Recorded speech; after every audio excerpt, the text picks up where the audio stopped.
ایک بار حضرت عمر بن خطاب رضی اللہ تعالیٰ عنہ کو دیکھا گیا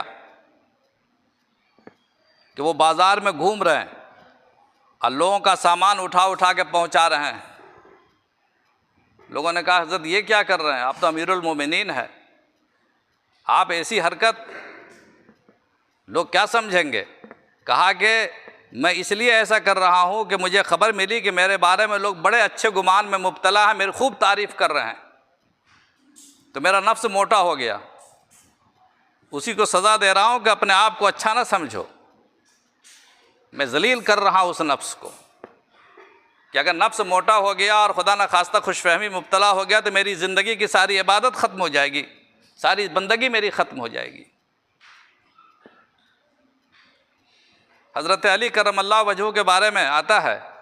کہ انہوں نے ایک خوبصورت جبہ سلوایا،